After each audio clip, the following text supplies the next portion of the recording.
habituel le brocoli sur la pizza. Pas trop, non, mais là, le brocoli qui vient des fins du marché. L'idée, c'est en refaisant par soi-même, peut-être que c'est pas meilleur que ce qu'on achète en magasin, au fond. Non, c'est pas sûr. Mais en tous les cas, on l'a fait soi-même. Donc déjà, on a repris une forme de contrôle sur son alimentation. Et puis surtout, c'est un goût singulier, quoi. Le problème, je crois qu'aujourd'hui, c'est qu'on est en train de perdre un patrimoine culturel, en fait, des choses qui se transmettent De nos grands-parents. de génération en génération, et pas seulement, ou même dans des transmissions plus horizontales, entre amis, ou des choses comme ça.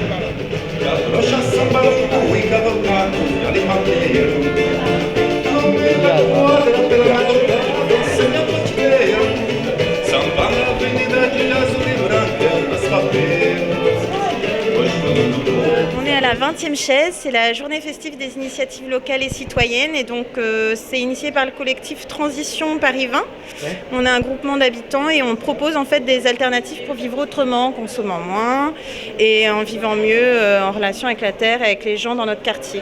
Bouteilles, bidons et flacons sont les plastiques qui se recyclent. Tous les autres plastiques ne sont pas recyclables, quel dommage. Voilà, comme ça on sait que quand on a du plastique, c'est bouteilles, bidons, flacons, poubelle jaune. D'accord. Et tous les autres plastiques, les tubes, les sachets, les sacs, les pots, les emballages, les petits trucs, ça va dans la poubelle verte. À votre avis, à quoi ça sert ce genre de journée Qu'est-ce que ça vous apporte à vous et pourquoi vous venez ?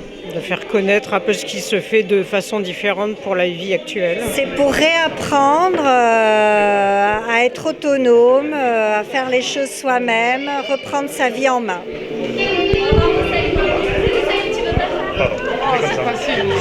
Qu'est-ce qu'on fabrique là ? On fabrique la pizza. Pizza. Ouais. C'est une pizza très humaine. On l'a fait à plusieurs, on a récupéré les légumes à Belleville, donc c'est pas bio, c'est vrai. Presque. Mais presque, Non, mais dans ça l'esprit en fait. Ça, parce qu'il y a aucun qui me Équipe comprend aussi. d'Italie, de Guinée, d'Afghanistan, du Mali et d'Algérie qui sont venus spécialement aujourd'hui pour... Bravo les gars. Hey, international bravo C'est pas pour faire de la cuisine qu'on est là, c'est juste pour faire la fête ensemble, se relier. Voilà. Alors, il y a des petites galettes de flocons et de légumes. Flocons de quoi ? De sarrasin, d'épeautre, de ce genre de choses, avec de la farine de pois chiche. Il y a un atelier cru avec plein de légumes crus qui vont être mangés avec des petites sauces.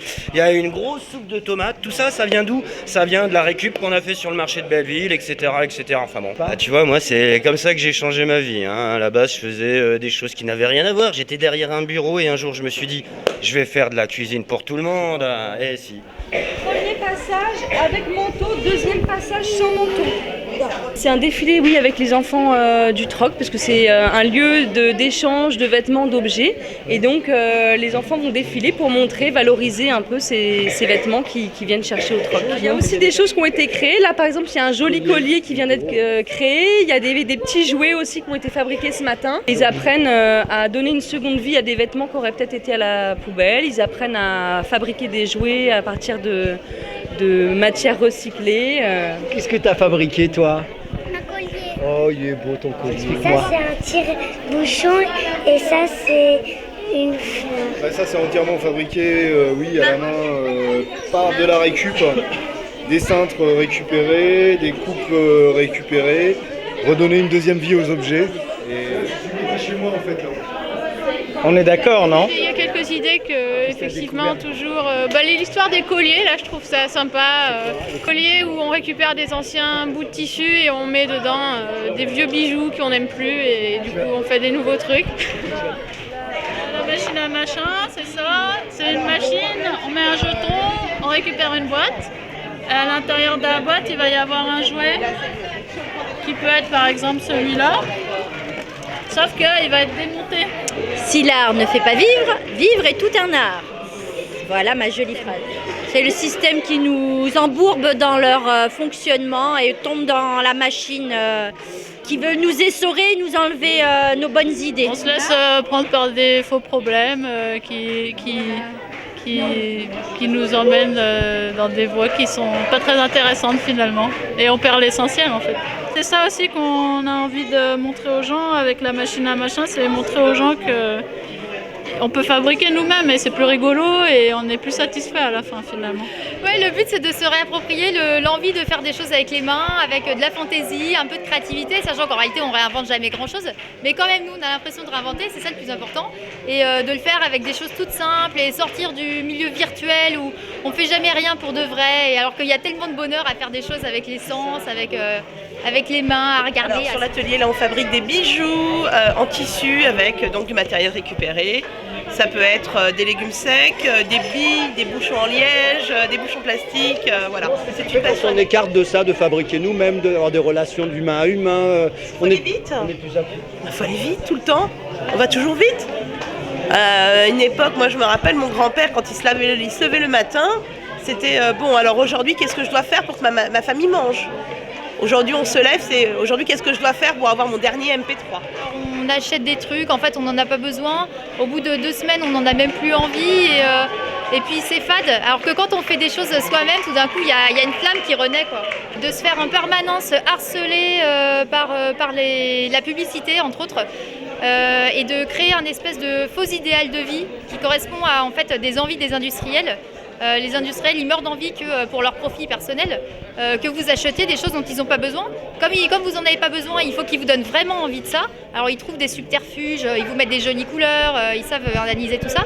Du coup, vous achetez et finalement, c'est pas ce qui vous rend heureux. La crise, avant d'être un problème de pétrole, etc., c'est avant tout une crise humaine. Je peux te demander, qu'est-ce que tu fais, toi, là ? Un origami. Un origami. Ah, je sais pas ce que c'est un origami, moi. C'est quoi un origami ?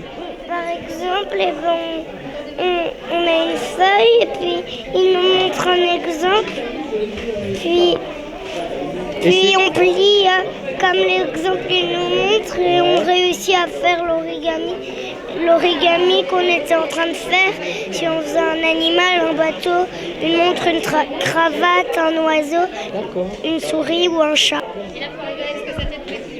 Merci, jeune fille. Andando samba no terreiro, cabrocha samba no cu e cavalgado e alimateiro. No meio da quadra pela madrugada, sem meu porteiro, samba na avenida de azul e branca, asfalteiro. Hoje falando do povo e preço de samba e feliz saber. Samba na avenida de azul e branca, asfalteiro. Tradition Paris 20, ça fait partie du mouvement des villes en transition qui a démarré en Angleterre et dont le but est de regrouper des gens qui habitent sur un même lieu, un quartier ou une ville, pour faire des actions ensemble. Je fais ça pour Télévocal. Oh génial, Télévocal.